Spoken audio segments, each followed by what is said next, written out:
রসুলপুর গ্রামে জসিম নামের এক চাষি এবং তার পরিবার বাস করত। পরিবারে ছিল চাষির মা এবং একটি ছোট্ট মেয়ে। সে ফুল চাষ করত, বাজারে ফুল বিক্রি করে কোনো রকমে তার সংসার চলতো।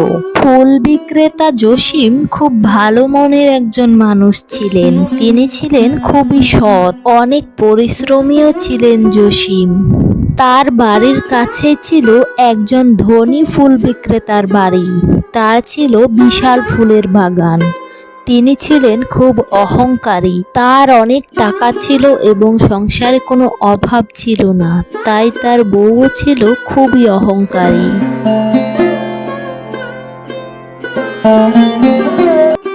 একদিন সকালবেলা, কই গো মা, আমার ফুলের ঝুড়িটা দাও, বাজারে গিয়ে দেখি এই কটা ফুল বিক্রি হয় কিনা। এই ফুল কটা বিক্রি করেই তো সংসারটা চলে আমাদের। এই নে বাবা তোর ফুলের ঝুড়ি।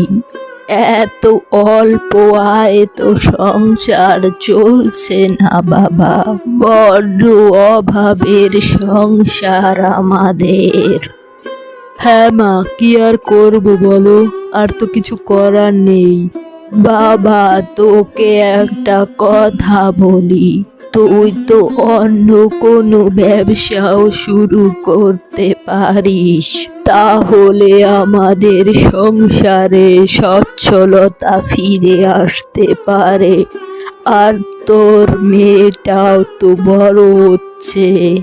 হ্যাঁ মা, তুমি ঠিকই বলেছ, কিন্তু কি আর করব, একটা নতুন ব্যবসা শুরু করতে গেলেও তো কত পুঁজি লাগে, সেই পুঁজিটাই তো আমার হাতে নেই। এই কথা বলে জসিম মিয়া বাজারের দিকে রওনা হয়ে গেল।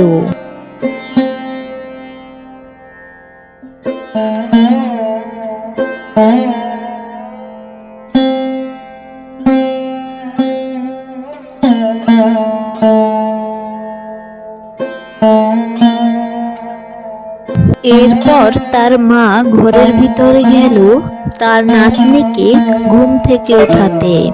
দিদি ভাই, এখন উঠে পড়ো, সকাল হয়ে গেছে, আর ঘুমিয়ে লাভ নেই।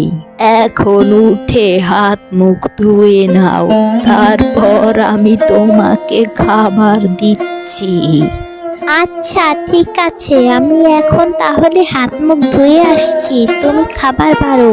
এই কথা বলে মীরা চলে গেল হাত মুখ ধুতে এবং তার দাদিমা চলে গেল তার জন্য খাবার বাড়তে। সে ফিরে এসে তার দাদিমাকে ডাকতে লাগলো, দিদা দিদা খাবার দাও, অনেক খিদা লেগেছে আমার। মীরার দাদিমা তখনই খাবারের প্লেটটা তার সামনে দিল এবং বলল, নাও খেয়ে নাও দিদা।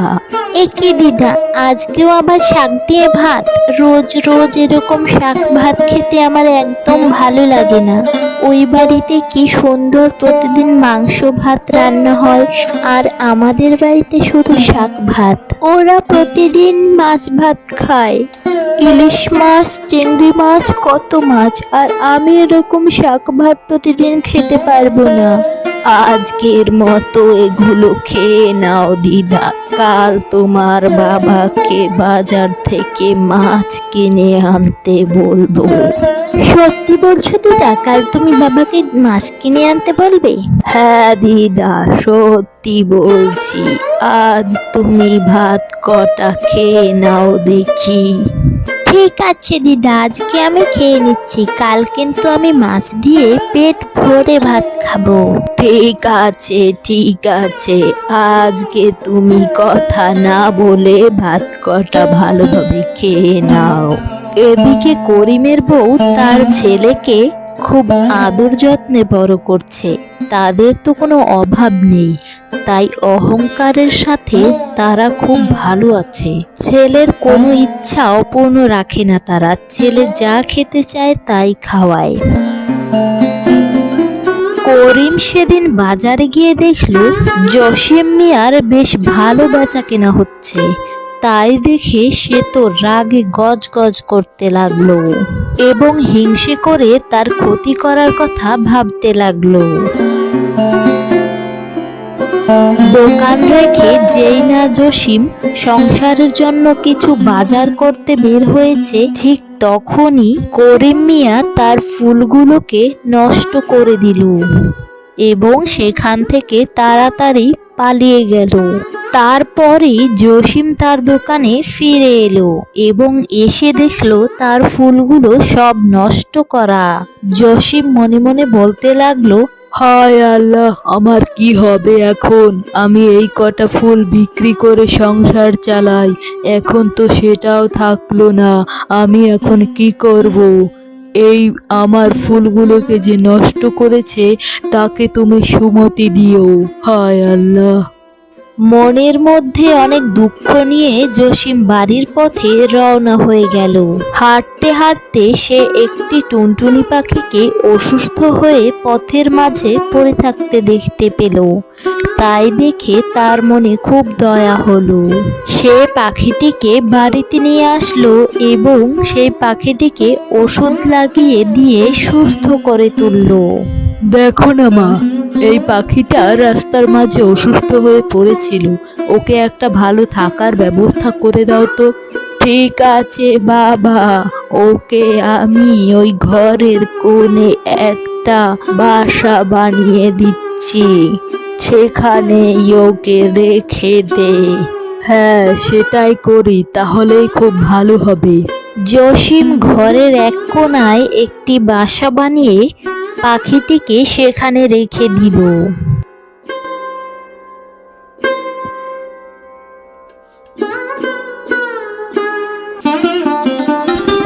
পরদিন সকালবেলা জাদুকরি কাণ্ড দেখে তারা তাদের নিজেদের চোখকে বিশ্বাস করতে পারছিল না। টুনটুনি পাখিটা রাজহাঁসের ডিমের মতো বড় বড় অনেকগুলো ডিম দিয়েছে ঘরের মধ্যে। সেদিন তারা তাদের জন্য 3টে ডিম রেখে বাকি ডিমগুলো বাজারে বিক্রি করে দিল এবং অনেক টাকা পেল। ডিম রান্না করতে দেখে চাষির মেয়ে তো খুব খুশি হলো। আজকে অনেক দিন পরে ডিম দিয়ে ভাত খাবে সে। কি রে দিদি ভাই, ডিম রান্না কেমন হয়েছে? খুব ভালো হয়েছে দিদা, এরকম মজার ডিম আমি কোনোদিনও খাইনি। দিদা, আমরা কিন্তু অনেক ভালোভাবে পাখিটার যত্ন নেব, তাহলে পাখিটা এভাবে আমাদেরকে ডিম দিতেই থাকবে। হ্যাঁ রে দিদি ভাই, সেটা আর বলতে, আমরা পাখিটাকে অনেক যত্ন করব। এভাবেই পাখিটা প্রতিদিন 10টা, 20টা, 25টা, 30টা করে ডিম দিতে লাগলো। তারা তো সবাই মহা খুশি। জসিম সেই ডিমগুলোকে প্রতিদিন বাজারে বিক্রি করে অনেক টাকা লাভবান হলো এবং তারা অনেক ভালো থাকতে লাগলো। অন্যদিকে করিমের পরিবার হিংসা আর অহংকারের কারণে গরিব হয়ে গেল। একদিন সকালবেলা, কাকিমা আপনারা কেমন আছেন? এই তো মা, ভালো আছি, তুমি কেমন আছো? একটা দরকারে আপনার কাছে আসলাম, কিভাবে যে কথাটা বলি। নিঃসংকোচে বলে ফেলো মা, আমি তো তোমার মায়েরই মতন হব। আসলে কাকিমা, আমার ঘরে রান্না করার মতো কিছুই নেই। যদি কিছু চাল এবং কিছু ডিম ধার দিতেন আমাদের খুবই উপকার হতো। আহারে মা, এরকম করে কেন বলছো? আমরা তো প্রতিবেশী, তোমার যখনই দরকার হবে আমার কাছে ছুটে আসবে। আল্লাহ আমাদের ভালোই দিয়েছেন, সাহায্য করার চেষ্টা করব। তোমাদের বিপদে এগিয়ে আসতে পারলে আমাদেরও ভালো লাগবে। আপনি ঠিকই বলেছেন কাকিমা, আমরা হিংসা আর অহংকারে অন্ধ হয়ে গিয়েছিলাম, আর সেই জন্যই আজকে আমাদের এই পরিণতি। এভাবে বলছো কেন মা? মানুষ মাত্রই ভুল হয়, তুমি যে নিজেকে শুধরে নিয়েছো এটাই বড় ব্যাপার। এখন থেকে যদি সৎ পথে কাজ করো, তাহলে দেখবে তোমরাও অনেক উন্নতি করবে। আবার সৎ ব্যক্তিদের আল্লাহ তাআলা কখনো নিরাশ করেন না। হ্যাঁ কাকিমা, আপনি একদম ঠিক বলেছেন।